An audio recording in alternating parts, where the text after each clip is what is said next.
Overseas tonight and on the eve of the funeral for Britain's Prince Philip, the rare photo tonight of Queen Elizabeth and Prince Philip in Scotland. And tonight, what we've learned now about the service the world will be watching tomorrow morning. ABC's James Longman from London. A nation and a queen prepares to say goodbye. Tonight, the palace releasing this never-before-seen picture of Queen Elizabeth and her prince, the Duke of Edinburgh. And we're learning more about tomorrow's funeral. The Queen will pause in her car for a moment of reflection as she passes the coffin of her beloved husband. Prince Charles, Princess Anne and grandsons will follow the casket in procession. It's an image sure to evoke memories of Princess Diana's funeral, when Philip supported Princes William and Harry through their grief.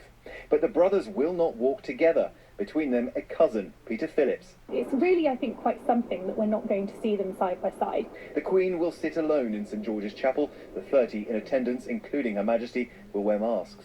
Unusually, all royals will be in civilian dress, perhaps to include Prince Harry, who stepped down from royal duties and was stripped of his military titles. But the ceremony and music will celebrate Philip's deep devotion to the military, Queen and country.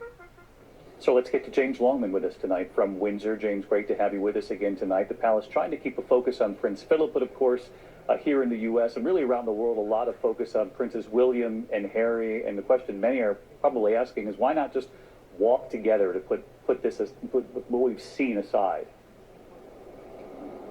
Well, David, Peter is the eldest grandson, and his mother, Princess Anne, was perhaps the closest to the Duke of Edinburgh of all of his children, but separating William and Harry in this way has certainly attracted more attention than the palace would have liked.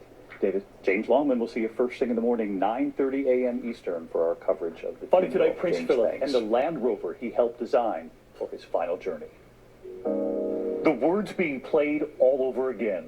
The Queen on Prince Philip on their 50th anniversary. He has quite simply been my strength and stay all these years, and I and his whole family owe him a debt greater than he would ever claim, or we shall ever know. And tonight we've learned it was years ago Prince Philip helped design the special Land Rover that will now carry his coffin to the chapel tomorrow. He said that's how he wanted to be brought to his funeral. The prince, who served in the Royal Navy, insisted the Land Rover be the same color the military uses.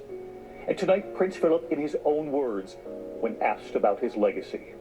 We do go through life trying to make a legacy. No, I think to try and create a memorial to yourself by your lives is slightly indecent, I think. I'd rather other people decided what legacy I'd leave. I mean, life's going to go on after me.